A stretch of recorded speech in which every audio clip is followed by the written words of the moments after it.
পুলিশের সঙ্গে ধাক্কাধাক্কি, মারামারি, ব্যাপক উত্তেজনা গাঙ্গুলিবাগান মোড়ে। রীতিমতো যেটা দেখা যাচ্ছে, সৃজন ভট্টাচার্য সহ বাম কর্মী সমর্থক এবং নেতৃত্বের সঙ্গে টানা হেঁচড়ার পরিস্থিতি। মহিলারা পড়ে গিয়েছে নিচে। ক্যামেরা পার্সন উজ্জ্বল ঘোষকে বলবো ছবিটা দেখাতে। উত্তেজনা চরমে, চরমে উত্তেজনা। পরিস্থিতি কিন্তু একেবারে হাতের বাইরে চলে গিয়েছে। পুলিশ কর্মীদের সঙ্গে ধাক্কাধাক্কি। নেতাজিনগর বাঁশরণী, নেতাজিনগর পাটুলি থানার পুলিশ তারা কিন্তু রয়েছে ঘটনাস্থলে। ব্যাপক সংখ্যক পুলিশ মোতায়েন রয়েছে।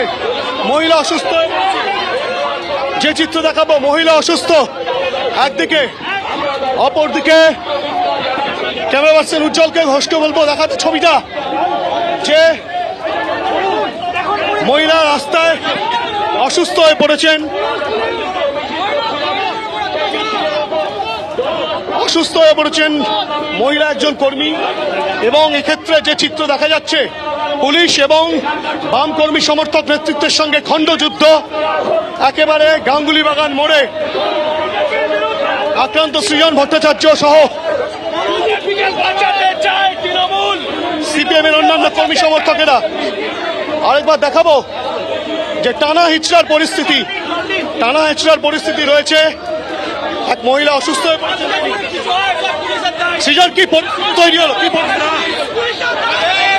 আমরা জিনিসের দাম বেড়েছে, বেকারত্ব, 100 দিনের কাজ আটকে আছে, এগুলো নিয়ে আপত্তি আছে। এই দাবিগুলো নিয়ে বিজেপির বিরুদ্ধে ডাকা ধর্মঘট তৃণমূল এইভাবে পুলিশ টেলিয়ে দিল, অত্যাচার করলো কেন?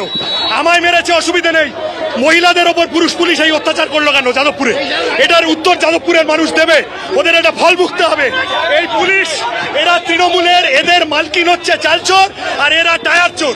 প্রতিবাদীদের টায়ার চুরি করে পালিয়েছে, প্রতিবাদীদের একটা কাগজ পড়াতে দিচ্ছে না। এটা গণতান্ত্রিক নিয়ম চলছে।